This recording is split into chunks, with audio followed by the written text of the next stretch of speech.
Salut, bonjour aux amoureux et aux amoureuses de l'énergie sous toutes ses formes. On est ici en direct de la Via Ferrate de Crolles. Crolles, c'est la ville qui se trouve là-bas en dessous. On est à côté de Grenoble. Pour les connaisseurs, on est sur la via de droite. À gauche, il y a celle qui s'appelle le Grand Dièdre, qu'on fera une autre fois. Et je voulais vous parler d'un sujet un peu récurrent chez moi. Il y a quelques temps, je vous ai parlé du saut à l'élastique. On était allé faire un saut à l'élastique et je vous avais expliqué que pour moi c'était un exercice super intéressant parce que c'est une des rares occasions où on a une situation qui semble hyper dangereuse, on a vraiment l'impression qu'on va mourir et en même temps il n'y a vraiment aucun risque. Il y a une activité dite extrême où il n'y a vraiment aucun risque, c'est bien celle-là. Et donc j'avais fait un article là-dessus, on vous mettra le lien en dessous, je vous renverrai vers ça. Et la Via Ferrate, à mon avis, c'est l'exact contraire. C'est-à-dire que c'est une situation, vous voyez ici on est tranquille là, on est sur une vire plutôt agréable, il y a une jolie cascade derrière.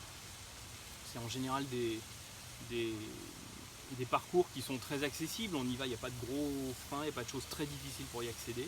Et en même temps, ça fait partie des activités de montagne les plus dangereuses. Il y a une dizaine d'années, quand je travaillais dans ce secteur-là, qu'on fabriquait ce genre d'équipement, des baudriers, des choses comme ça.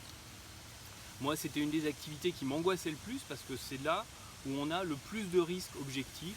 En général, vous voyez, le caillou, c'est pas très solide, c'est pas du très beau rocher. On est dans des situations, on est clippé sur câble comme ça, où on a les chutes les plus violentes qu'on puisse avoir dans toutes les activités de montagne. Et donc, pour moi, c'est vraiment le contraire du saut à élastique, c'est-à-dire qu'on a peu l'impression d'être en danger, et en fait, c'est là qu'on a les dangers objectifs les plus importants. Et ça demande un peu l'exercice inverse dans la tête par rapport au saut à l'élastique.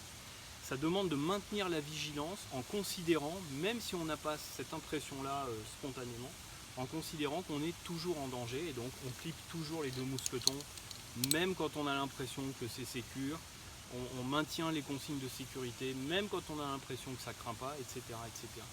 Voilà, je trouve que c'est deux exercices complémentaires, et ça a plein de transposition dans la vie quotidienne, dans la vie de l'entrepreneur. Alors je suis en train d'écrire un livre là-dessus, peut-être que mon prochain livre sera sur tout ce qu'on peut transposer du milieu de l'escalade et de l'alpinisme dans la vie de l'entrepreneur et du quotidien. Je vous en parlerai à l'occasion. Mais voilà, la Via Ferrate, c'est également un de ces exercices qu'on peut transposer. J'entends un groupe qui arrive derrière, je vais vous laisser parce que voilà, dans les manips un peu compliqués, il y a les croisements de groupes. Donc nous, on va reprendre notre chemin, on va finir et on va aller boire un coup là-haut. On vient de se rafraîchir dans la jolie cascade qui est derrière, c'était top. Je suis pas sûr qu'on vous mettra des photos quand même, parce qu'on n'avait pas prévu les maillots de bain.